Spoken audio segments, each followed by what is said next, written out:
Alright, so hello everyone and welcome to my review of the Wisp Warframe. Now first things first, getting Wisp is actually rather easy because all you have to do is simply farm the Ripalo list on Jupiter. It's a relatively straightforward fight with an Eidolon that becomes pretty easy once you get used to it. And that's it, it's kind of an old school way of getting a frame, there is no quest and each part has roughly about a 25% chance to drop. The Wisp comes with 100 health, which goes up to 300 at rank 30, 75 shields, which go up to 225 at rank 30, 150 armor, 200 energy, which goes up to 300 at rank 30, sprint speed of 1.2, which is faster than most other Warframes, and she comes with 3 polarities, a V, a D, and then a dash in the aura slot. Now, Wisp's abilities are kind of a nice mix of everything. She has a little bit of crowd control, a little bit of support, a little bit of mobility, and a little bit of damage. With her passive being surprisingly good as well, because whenever she's in the air, she's invisible to enemies until she lands or fires her gun. The one thing that is a bit of a bummer with the passive is that she will get revealed even if she fires a silence gun, so something like the Beza or if you put Hush on any of the other primaries. But then again, it only reveals you for a little bit, so if you manage to stay in the air for long enough, you will cloak again. And I think that's enough about that, so let's take a look at the abilities more in depth, shall we?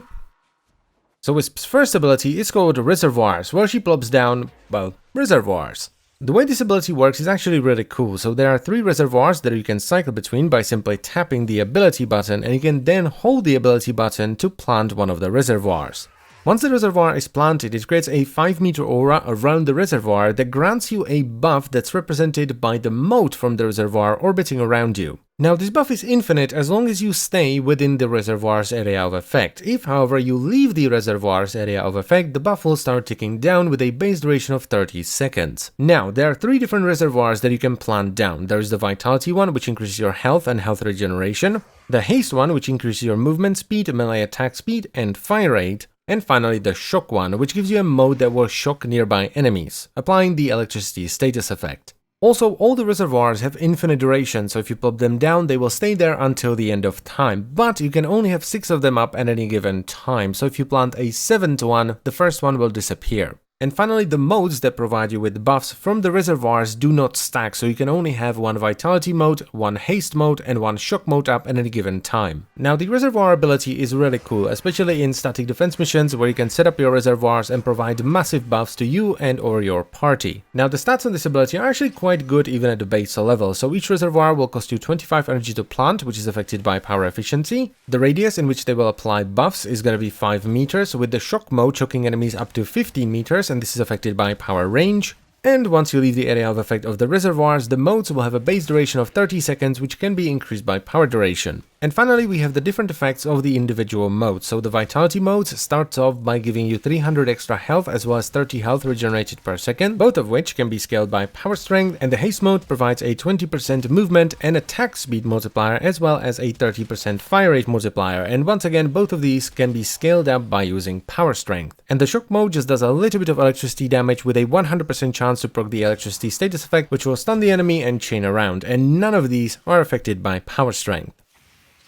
Wisp's second ability is called Will-o-Wisp, where she cloaks herself and her companions and sends forward a spectral projection of herself that will distract enemies. This ability is extremely straightforward. You simply press the ability button and the clone goes flying forward. But there's still something you can play around with, because if you so desire, you can press the ability button again, which will teleport you to the clone, destroy the clone, and make you invulnerable for 3 seconds. I see this ability as more of an oh shit button when things are really not going your way, in that you can send the Will-o-Wisp out to distract enemies and become invisible yourself, or just quickly tap it to get the invulnerability. But it's not just that, because if you know the mission layouts and how enemies tend to spawn in these layouts, what you can do is simply send the clone out to wherever you want to go and then run off to a side room to kill an enemy before teleporting back to the clone. And it feels really good when you pull it off, because it rewards your knowledge of the game, and I like that a lot. And finally, let's quickly go over the stats as well. So the ability at base costs 35 energy, which can of course be brought down or up by using power efficiency, and both the duration of your clone as well as your invisibility starts at 4 seconds and can be increased by power duration. And finally, the invincibility portion of this ability, which you get after you teleport to the clone, is locked at 3 seconds and cannot be increased by power duration. Wisp's third ability is called Breach Search, where she sends out 6 sparks that will spiral out of her and blind enemies they hit.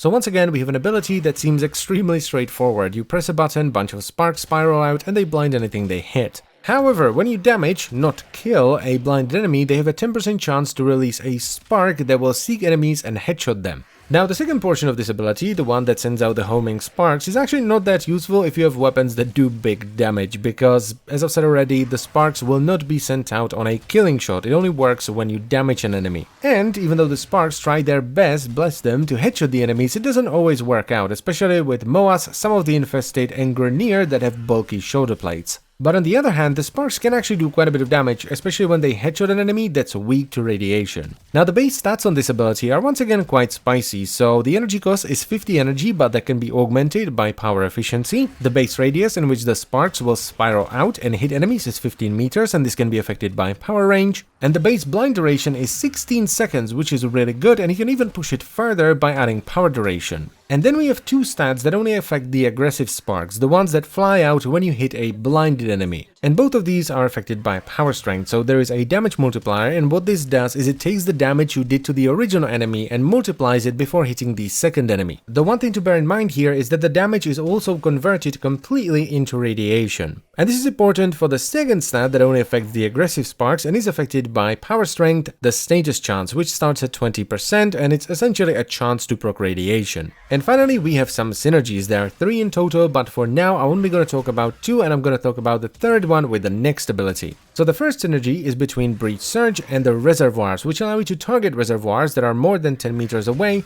teleport to them, and double the range of Breach Surge. And the second synergy is between Breach Surge and Will-o-Wisp, which will trigger a secondary Breach Surge cost on the Will-o-Wisp. This can also be combined with the first synergy, so you get twice as many sparks with twice the range. And Wisp's fourth and final ability is called Soulgate, where she opens a portal to the freaking sun and fries things with it.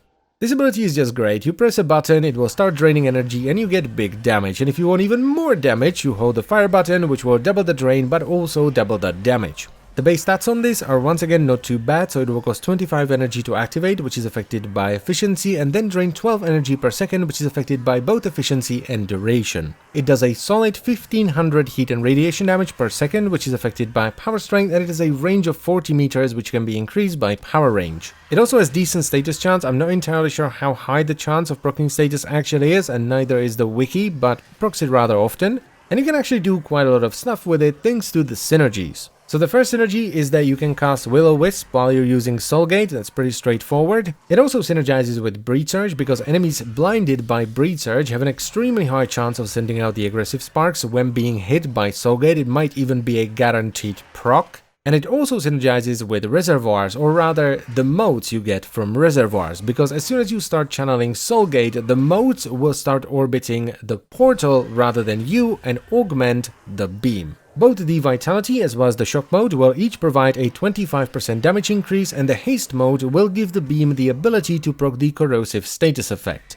And that's extremely good, especially versus armored enemies, because heat and radiation is not the best combo to be taking up against heavily armored enemies. It's not bad for bombards and other alloyed armored units, but it's just so much better to have that corrosive proc in there to strip away the enemy armor before obliterating them with the heat damage. And finally, you are immune to knockdown while channeling Soulgate, and this is extremely cool, you can sprint while channeling it as well.